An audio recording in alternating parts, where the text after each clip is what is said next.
I'm excited for this panel, and I feel really honored and privileged that each of the race equity practitioners up here was able to join us today. When we decided to do a May convening, we were thinking about the first anniversary of the publication, so it was a year ago last month that A Way to Work Building a Race Equity Culture was published. So the two plenary panels are an interactive illustration of what was in the publication. And we tried to, and as much as we could given schedules, to invite folks from organizations, so leaders of organizations whose work was profiled in the report in the many cases, or in the video cases, as in the case of Michael and Sage. And then on the flip side, when talking to consultants, to bring in the individuals who supported those organizations in their journeys. And so I'm really privileged that and happy that we were able to pull this group together, because everyone on the stage, with the exception of Erica, whom I'll give some context in a second, supported an organization on a previous panel.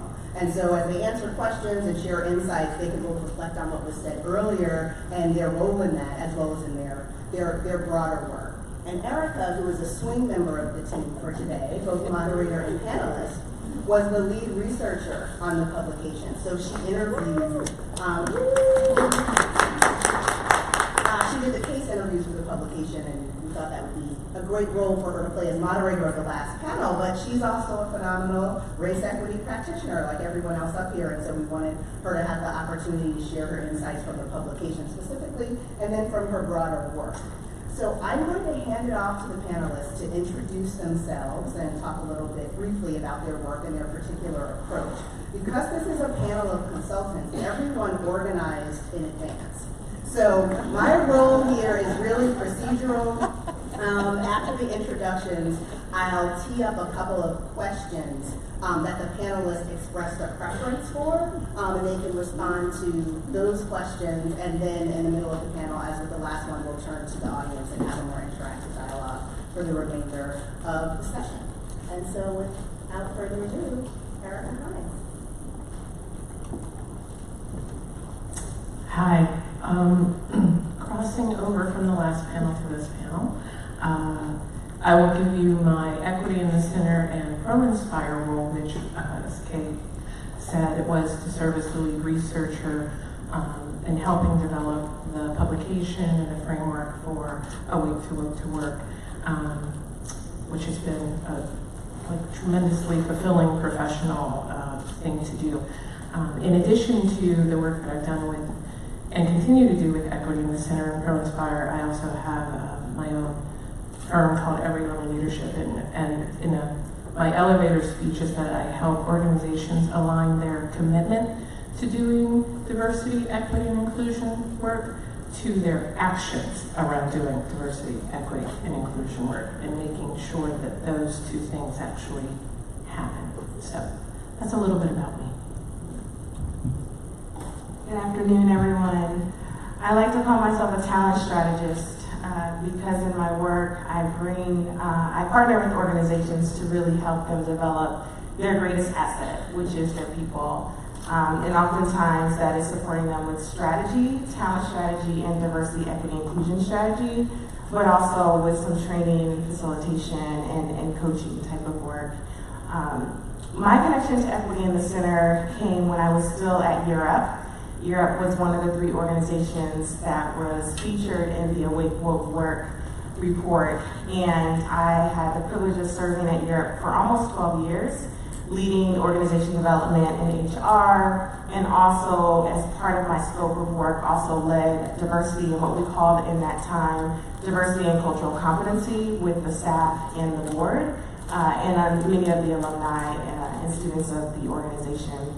And so I'll try at times to share some of the internal perspectives, as I feel like that's relevant, as well as just some of the perspectives in my work now that I have my own organization doing consulting. One other thing I just wanted to add in terms of just why I come to this work and how I come to this work is just my experience being a military child. And I've lived in over 9 different states. I've experienced so many different school systems where it was all Black public school system, or I was the only person of color in my class of 75 at UVA when I was in the systems engineering program.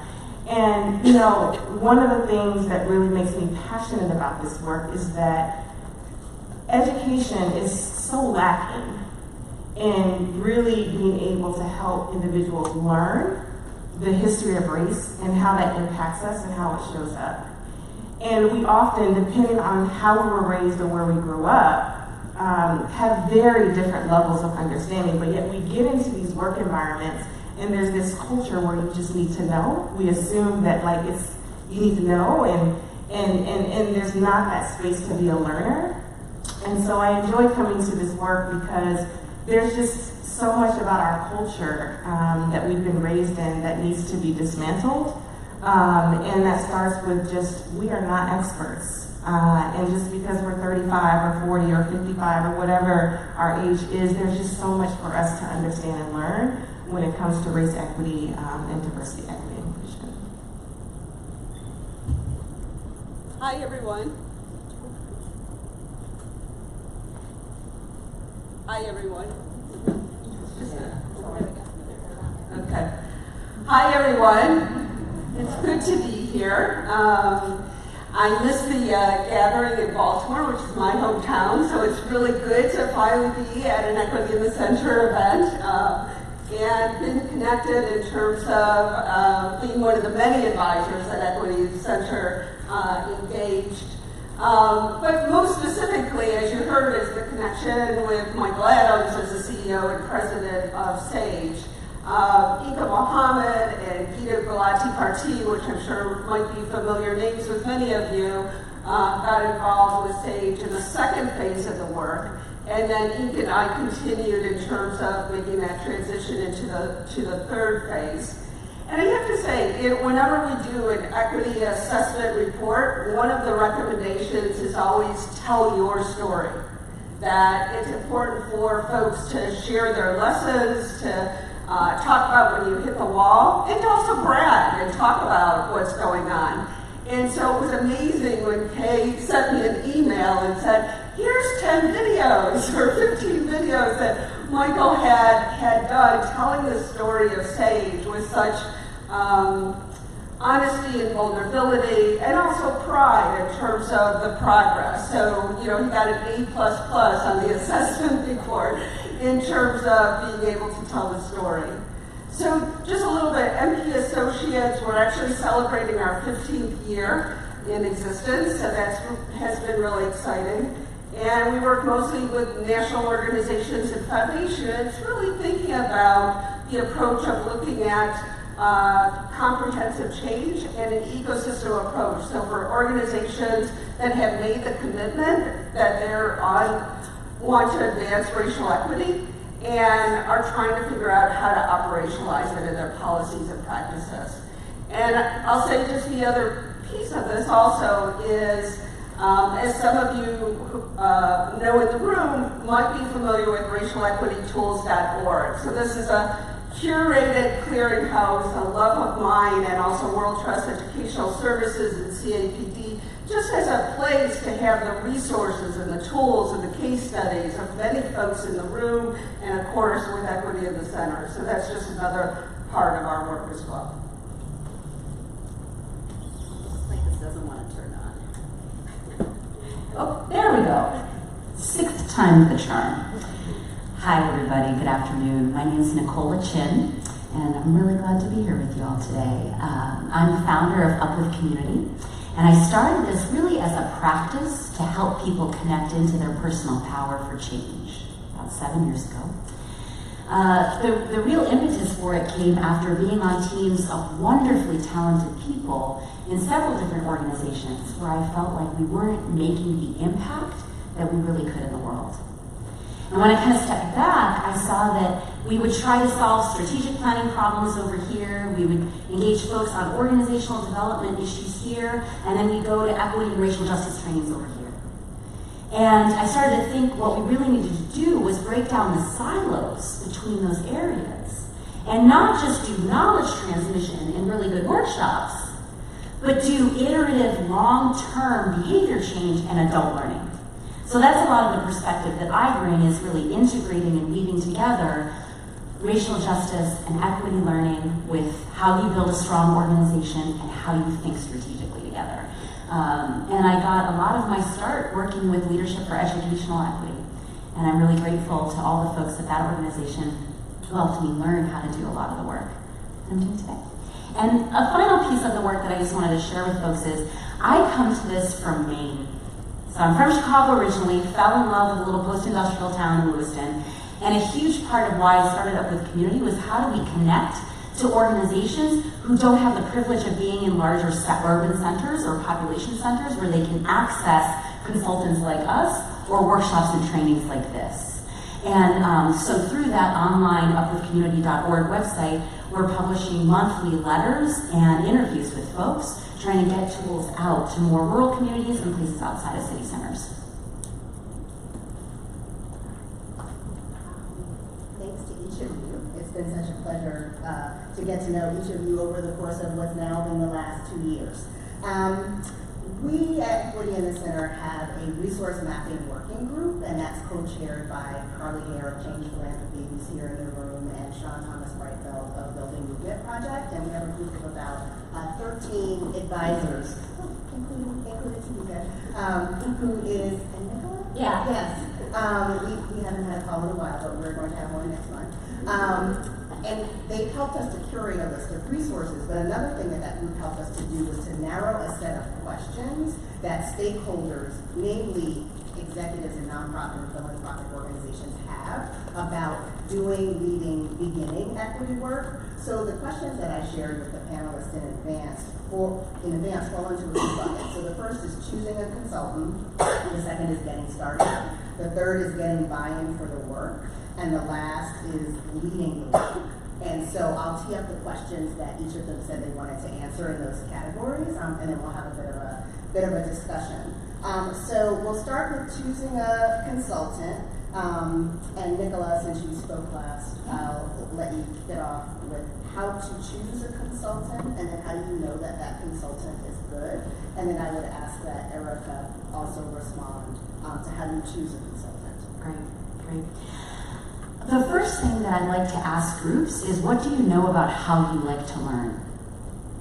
And mapping out, what do you already know about how information flows and what kind of systems and processes work for you? And how much time can you realistically devote in your work plans? So that you're already doing some time audits to think about how this work can fit into the work plans in day-to-day. And I started to kind of observe 3 different types of consulting methodologies that I think work for 3 different types of learning cultures within organizations. One is with organizations who really just need some base level language alignment. A lot of times they're using words like race or racial equity or social justice, and they actually haven't spent any time talking about what that means. And so for some, and they don't have time to do the work yet. They haven't built it into their work plans. So I'll often suggest that those groups start by going to some trainings and building that groundwork language before engaging a full-time consultant, so that they know a little bit more before they're putting out proposals and RFPs. The second type of engagement I've seen is organizations that maybe have a more rigid or structured learning culture. I think sometimes they really flourish with a 1-year consultant with a more structured approach. And I love open source leadership's approach, and they're doing quite a bit of work in Maine, and I'm thrilled with it. And I think it's a really good example where they're not selling you a cookie cutter product, which I think is one of my least favorite ways of engaging a consultant. But it's a highly curated process that really focuses on adult learning. And then I think there's a third type of organization that's really ready for a transformational process. And they're ready to set aside some time, have a core organizing team, guide the process, and really work with a consultant as a coach for their team. And that's the kind of work that I enjoy doing and started up with community to do. The image I often share with folks is, why would we send a baseball team or a football team or whatever onto the field and not have a coach on the sidelines? It's like you're asking the pitcher to be a really great pitcher and then teach the shortstop how to do their job, right? So how do we do more systems and team coaching? I have a love-hate relationship with RFP processes. I really think sometimes we just need to get on the phone and talk. And so I think that I encourage people to maybe do a modified RFP process where it's like, sometimes it's a great way to get a bunch of people in the door that you didn't know through a referral process, but really giving enough time to talk to consultants and interview them. One thing that happens for me in Maine sometimes is, you know, folks will say, oh, you're a woman of color, I bet you can do this. And I actually have to say, I really want you to interview me. I really want you to interview me because we need to talk about fit and we need to talk about readiness. So those are some of the things that I would put out there. Yeah. Nope. One of you has to turn your off. There we go. So I'm looking at the question: how do you choose a consultant? And it's the question really asked me as a consultant to answer what is it that I wish you would ask me. And I actually think one of the things that I wish that prospective clients would ask me is, how do I approach doing this work around diversity, equity, and inclusion? What's my approach? What do I take into account? The other thing that I think, it's like I'm coaching the client to ask questions, is I would say that I would really suggest that in choosing a consultant, you ask them how they deal with resistance. Oftentimes what happens as a consultant, when I'm talking to prospective clients, I say, this is all fine and well, I know you're really bought into this, you really want to do this work, and I'm going to tell you that once we get into the deep dregs of it, you're going to resist me. And I want to place that in the middle of this conversation now, so that when it comes up and I have to sort of bring it into the room, that none of us are surprised. So I think really thinking about that in terms of how does your consultant deal with that, so that, because it's going to show up, and it can show up in such a way that it will stop the work. But if as a client you're thinking about how can we potentially resist, and you're asking a consultant, how do you address resistance? Then both of you are going in with your eyes a bit more open and not just sort of dedicated to the idea of doing this work. So that would be my answer. How do you know a consultant is good? Is if they actually can answer those questions. And do it in such a way that it's very easy for us as consultants to continue to be in our consultant speak, and I personally am very guilty of that. So being able to have prospective clients go, when you said this, tell me more, or what did you mean by that, so that I'm able to, part of our jobs is to translate this knowledge base to you in a way that is helpful and understandable and usable. So. And to add to the how do you know a consultant is good, I think about like, how do you know a consultant is good for you? And really thinking about that match and that fit. Because I do think sometimes there's this like, almost like a dog and pony show feel to the consulting world. And as a woman of color, that is even more kind of, the word feels like violent almost, of how you have to be transactional. You know, this is a business and we're doing really hard work. And so some of the other places I like to go, and I love the points that Erica made, is what is your consultant doing in their home community? Or what is their relationship to neighbors, or however they define that? Because I think the richness of the experience outside of the 9 to 5 can really inform what's happening. Not all of us have the time or the privilege to do work outside. We all probably have some story of community that can really give you a flavor for that consultant. And then I love, the gentleman from stage shared that this work isn't linear. And I think really asking your consultant, how do they conceive of adult learning? How do they think about a journey? Do they think about it as linear? Do they see it as iterative, as a spiral? Can also be a really helpful way to get to know if they're a good fit for you. Thank you both. Turning now to Tamika and Maggie. Tamika, if you could share, and I think both Erica and Nicola touched on this, but what you consider to be key success factors for effective partnership with a consultant. And then Maggie, I know you have a very clear point of view on what to consider when creating an RFP. So if you can share your thoughts on that. Yeah, I can add a couple of quick bullet points. One I would say is just keeping it real. And so on the client side, being really transparent with the consultant around what are your issues? What are you faced with? Where is the leadership with this issue? What is their buy-in? Is there tension between the diversity, equity, inclusion, internal team, and leadership around how to move this work forward? And just being really clear on where you are. And for a consultant to be able to articulate as they're understanding the organization, where the organization is, and give their honest assessment of the work that they need to do, what they're observing, when someone is not showing up as an ally and they can push more. So that's the work that a consultant can do with keeping it real. The other piece that I would say that's huge in terms of success is the organization needs to own the work. You know, Nicola said this earlier, like, I often only really work with organizations that have their internal DEI committee and team and an internal lead to kind of really guide and move this work internally. An organization has to own the work. Leadership has to own the work. You're only going to get so far if that's not there. We're happy to, as consultants, I'm happy to be a guide. The other thing I would say that's really important on the consultant side is if the client is owning the work, the consultant really is helping build capacity.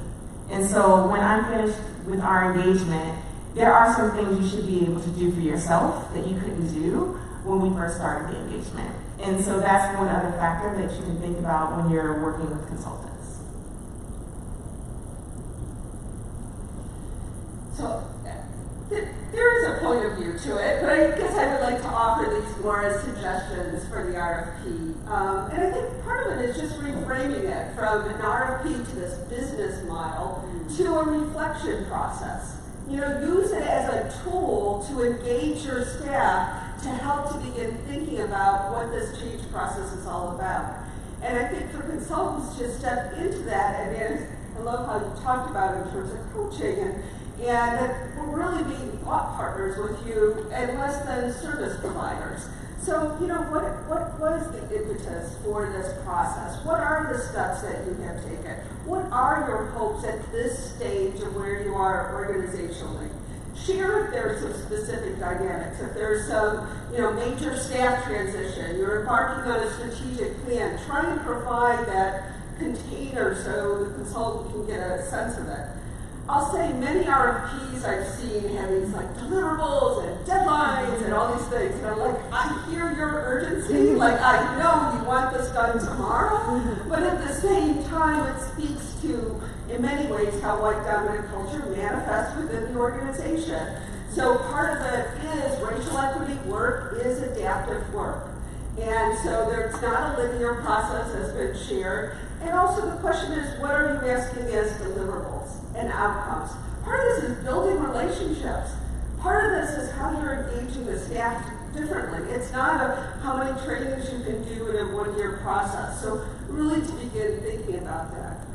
The other piece that I also see is really asking for this scope of work with a deadline, with a timeline, and when you're going to do what by when. And like, there's a whole bunch of questions I need to know from you before I can really flesh that out. And, you know, part of it is what's the level of capacity that needs to be built?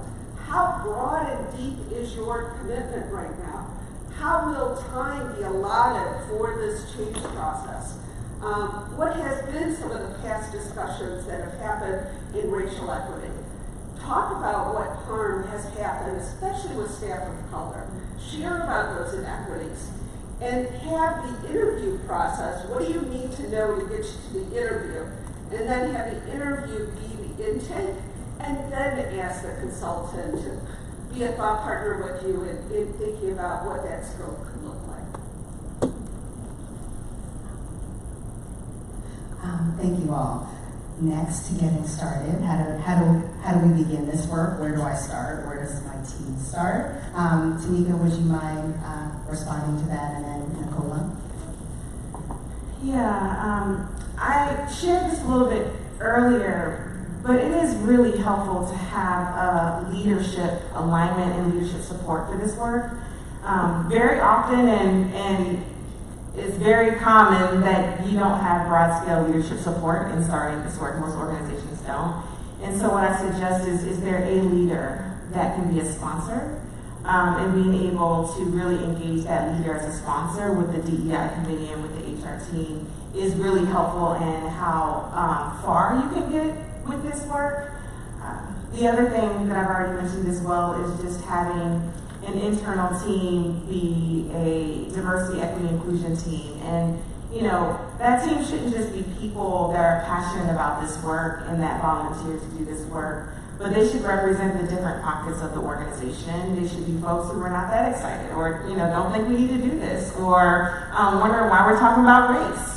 And really having a representation from the organization in the team so that they can build some shared language and build some alignments and be able to bring the points of view that the rest of the staff will likely have, the discomfort that the rest of the staff will likely have, because the tension and the dialogue that group is going to surface is going to help the end product, is going to help how the work is framed, is going to help what learning needs to happen, you know, within the rest of the organization. And so that would be another piece of advice I would share. And lastly is, you know, similar to what Say shared earlier and what Nicola mentioned, is if this is your first time embarking on the work, there is a need to build shared language. There's a need to build in norms for collaboration. Some call it break space. But some of those things in the first 6 months to a year, really making sure there's a foundation set for staff to then be able to go do anything. And I just kind of want to double check that, because oftentimes in these RFPs, there's all these deliverables of the work we're going to do, and we're going to have measurable outcomes, and I'm all about results. However, if you don't have a shared foundation, people are moving to solutions without really understanding the problem. And you have to ask yourself who's benefiting from that, a check mark that we're doing our work, and who's harmed from that, who are still experiencing racism within their own organizations and oppression within their own organizations.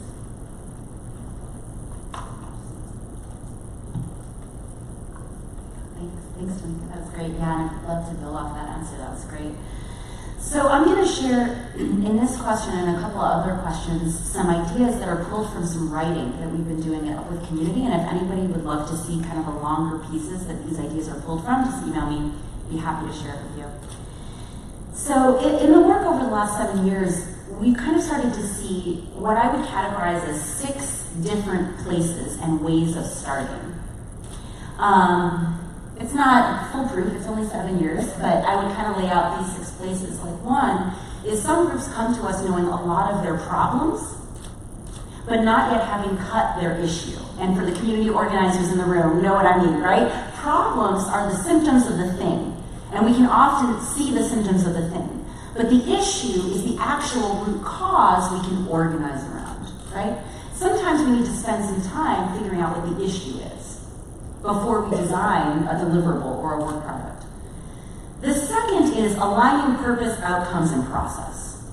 And making sure we understand if we've chosen inclusion or we've chosen equity or we've chosen racial justice, that folks actually understand that purpose so that we don't implode 3 months later when our hopes are dashed because we didn't align. The third is sometimes we need to build individual knowledge, skills, and mindsets before we can do teamwork. And that's related to the fourth, which is if we don't have a learning culture yet, sometimes we need to work on that learning culture. The fifth, and this was very interesting because this actually was where we started at Lee in a lot of ways, was sometimes if we've got a team of learners who are very tactile and who learn by doing, not by sitting in a workshop, we actually need to run some experiments before we go do the training. Because then the training's going to make a lot more sense to them, right? And so designing some do no harm experiments, using design thinking or other modalities of experimenting can be really useful to teams before you do training or deeper coaching. And the sixth I added recently, which is there are some groups that I walk into where I'm like, there is so much crisis here right now, we really can't do anything else until we've addressed crisis or trauma or healing. And so that for me is another place. So I offer these because I think sometimes we think about, when we ask the question where to start the work, we think about it in terms of I'm in school, I'm in class, I have a textbook, and how can I get an A+? What's the way to start the work that will get me an A+? And we're really trying to step back from that way of thinking and thinking more about what do we as people need. What I often find is a critical turning point, no matter where an organization is starting from, is needing to have a conversation that really I learned with open source and with Gita is, are we doing this work as charity for someone else, or are we doing it because we believe it gets to equitable outcomes for everyone? And I think making a choice to orient yourself towards equitable outcomes for everyone is not something everyone's equipped to do at the start of an engagement, but I think it's an important question to call to ground your energy as a group. And with that, what I often feel like I have to do is talk to people about how they may have an organization and a leadership team that has done good work in the world and done so by being very good at the status quo. And that in this process, some of their ego may get a little dinged up. And we have to build kind of the intimacy and the container to allow for those ego dings to happen. Because it's going to get probably most uncomfortable for the people who have been most successful in that status quo without some of that reflection. And that just ties back to the lovely conversation the last panel had about what does it mean to be ready for the work. So I actually created this like 17-minute little video mapping out, here's what status quo work looks like in like the XYZ for the visual learners, and here's what not status quo work looks like. So that my real tactical, like, show me where the action is, people can see the definition of action is going to be different in our work, but it's still action, right? And then when we understand that, we can stop saying, are we ready for the work? And we can start saying the work is right here, right now. Thank you. Thank you. Thanks to each of you, and a lot of excellent knowledge is being shared. And so I just want to remind everyone that this video will live in perpetuity on our Facebook page. So you could listen to it again, and you could also share it with a colleague who might need to hear much of what's being said here. Next, we're going to turn to one of our favorite topics at Equity in the Center, which is tools and resources. And almost everyone said they wanted to respond to this question in one way or another. So I would like to start with Maggie, because she has that huge body of work that is racialequitytools.org, and I'm sure many of us have been there, to share her perspective on how do you figure out which tools are right for my organization at a particular stage of our development or readiness. And how do I know which are the right ones for me as I start or as I begin this work? And then if Erica and Tanika can respond as well. So I'll kick it off in terms of just some frame. This is always a question I get lots of calls, wanting to know what's a tool, what's a framework, tell me what the best assessment is. And, part of it is I ask people just to stop and pause and really think about the intent of the question. Because I think one of the characteristics, again, of white dominant culture is we want to fix, and we want an expert who can provide validity and credibility to be able to take it further. And it's not to minimize, there are a lot of great tools, frameworks out there, many that I use,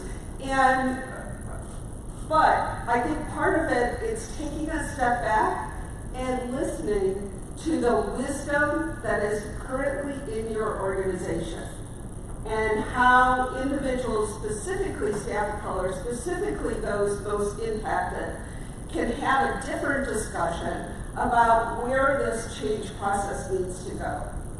And to not readily just go to the magic tool and feel like that's going to help and take you further on, to really focus on listening to folks within the organization. One of the things that we did at racialequitytools.org as we were developing this clearinghouse and trying to figure out how are we going to curate it, what would be our filter, is on the site there's actually a reviewing resources tip sheet. And it talks a little bit about, what are some of the assumptions of how change happens by the creators of that tool or resource. When you see different words that are in it, whether it's diversity or inclusion or equity, is it intermingled, or are they precise in how those words are being used? Because how many people read Yuli's Nonprofit AF blog? Do I got some Monday readers that go out? If you don't read it, I encourage you to read it. So one of the things Yuli always says, equity is about just doing the same thing you always did, but just saying equity a whole heck of a lot more. And so great sense of humor, and he provides that humor every Monday morning when you need it to start the work week. And so part of this is also thinking about how those terms are used. What's the tool also applying in particular for different outcomes for different people? And does a tool, is it focusing on how racial equities are maintained? Are they looking at strictly the individual? Are they looking at it with a system frame? And what is the expectation in terms of how that change is going to happen? So I think it's a little bit digging deeper in instead of taking the next new brightest tool and asking some hard questions of it.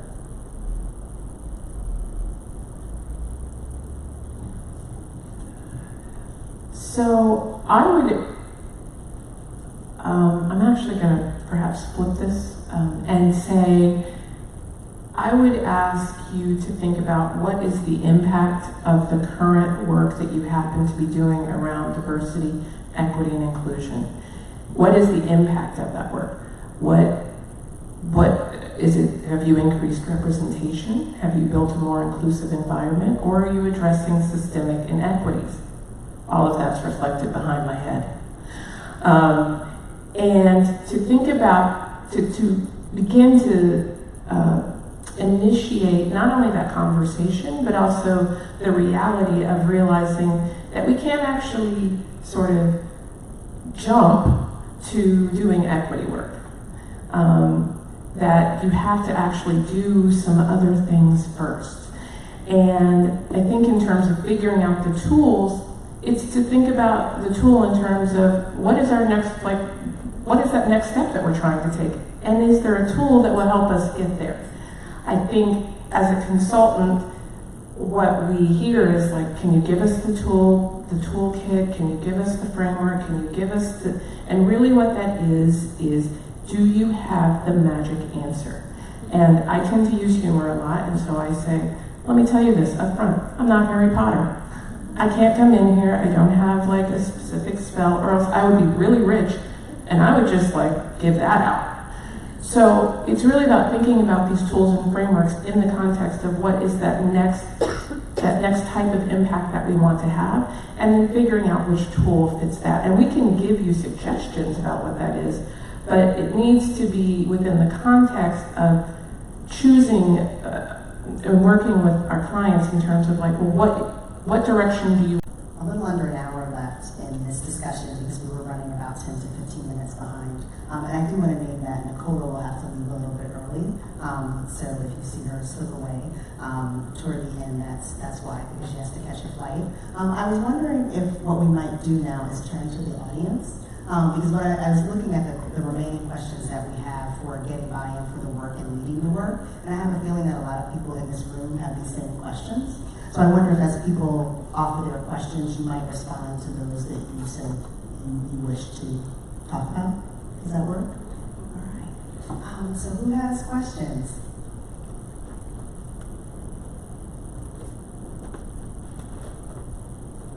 Hi, as a person with white privilege who is a CEO, I'm working on this and I feel I always do it wrong. And the more I try, the more public the mistakes are. And it's been pretty painful for me and for my staff and our organization as we sort of, in a non-linear way, go forward. But I do think the work is very important. And so one of the things that we did was we did a national survey where we rented lists from Chronicle of Philanthropy and the Nonprofit Times, and we did a survey to try and figure out what messages would convince people to want to do equity work. And what we found with a sample size of approximately 1,000 leaders working in philanthropy and nonprofits was that the more you talked about being marginalized, the more alienated people were to helping you in your equity work. That what worked was talking about how the organizations are better off if they reflect the people they serve, because the people they serve best know the answers to the problems that you're confronting. And so I'm wondering in your consulting relationships, how much you're trying to just get the color right of the staff compared to how much you're trying to advance the issue of whatever the mission statement is of the client, and if you can lift up some of the successes of how your clients have become more successful because they better reflect the people they serve.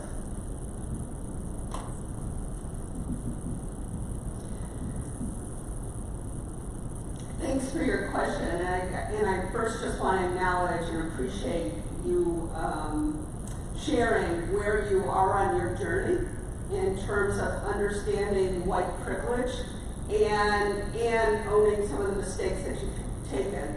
And I would say, part of it's not what color. It's in terms of talking about how we are creating an equitable culture. And I would say one of the things, and I guess this has been my recent rant, I'll say, that I've been talking about is, especially as we're in DC, and I'm sure everybody's getting the same news flashes that are going on, that's happening at this point in time. At this point in terms of where we are politically, at this point in time with the opportunity, and we have some Democratic candidates in the 2020 election that's talking about racism and racial inequities and even reparations, that the frame of DEI, I think, really needs to be challenged on how we're using it specifically in the nonprofit and philanthropic sector, most of all. And that's what I appreciate about Equity in the Center, about naming equity, and in the first couple pages of that publication, it was white dominant culture. The importance for us to be building, if we can't talk about diversity, we can't talk about inclusion, we won't make the outcomes of representation or about engagement if we're not talking about equity, and if that's not the main way that we're looking at this in terms of addressing how structural racism is operating, how white dominant culture is operating, and how folks can begin this liberation to begin creating a racial equitable culture. So when I go in, that's probably one of the first things that I interrupt with a client is who are coming in and just want to say, I want to diversify my staff. Because if you're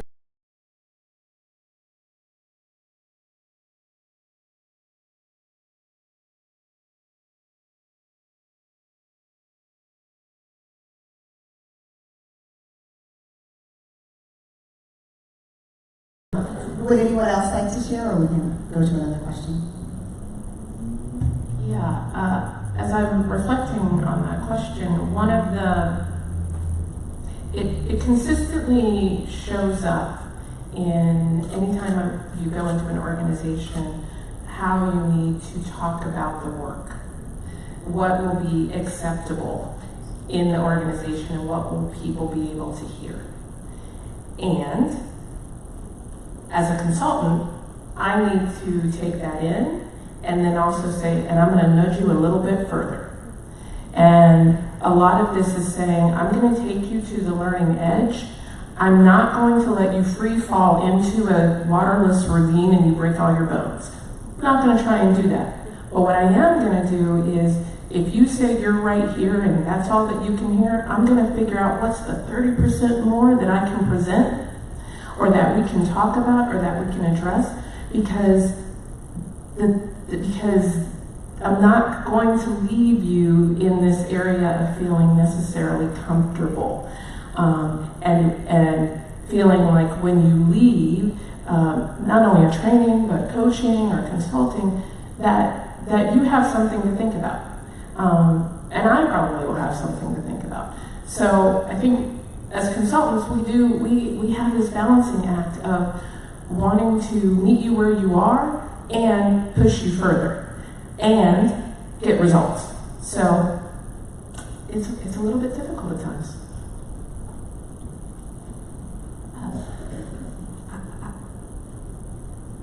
Hi, Carly here with Change Philanthropy. Two questions that kind of interlink. How do you think about potential clients that come up and have a deeply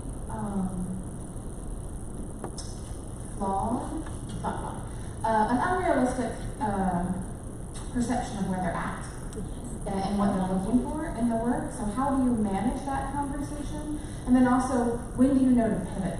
And when you aren't the right person, you aren't the right fit, you aren't as a consultant yourself, when are those moments and how do you have conversations or how do you transfer them to folks or a specific place in which they do that? It's something we in the sector as infrastructure groups are always trying to figure out, when do we pivot to support someone somewhere else? And when folks come to us we're totally ready, and I'm like, you keep conflating equity and equality all the time, you're not ready. What are those conversations you're having with folks in that kind, sometimes challenging way? And then what are the pivot or handoff points when you're working with folks or institutions to move their work forward?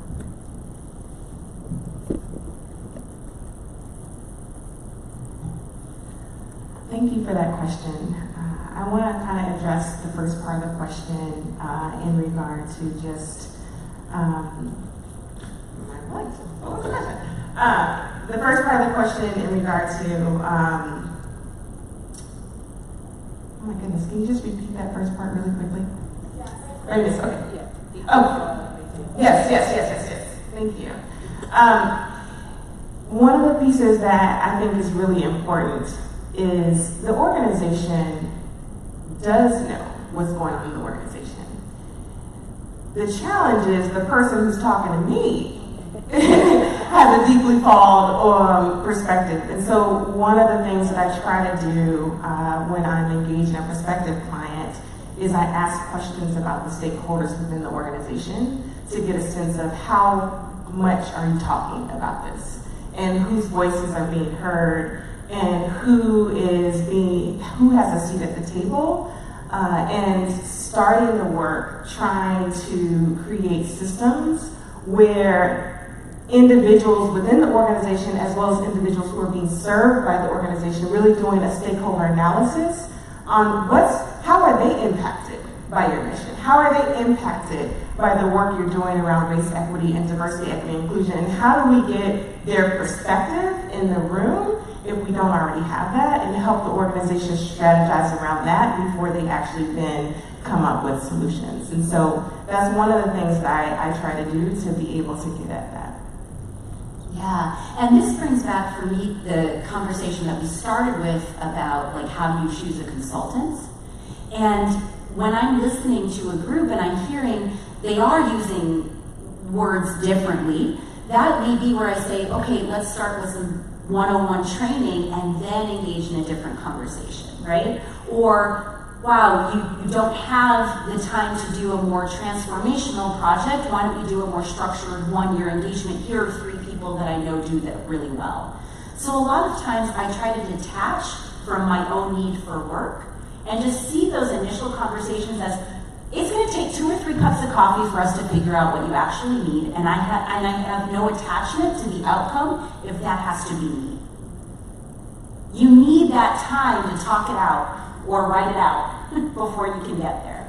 And this ties into, I think, something that came up for me in the first question as well, which is often when I'm talking to someone for the first time that's trying to get a project off the ground, I want to spend some time helping them understand that I don't think this work lives at its deepest core in a conversation about messaging that convinces people. Because I actually don't think that that's how behavior change really happens. I think it's about engaging people in their worldview, engaging them in storytelling about what's happening in their community.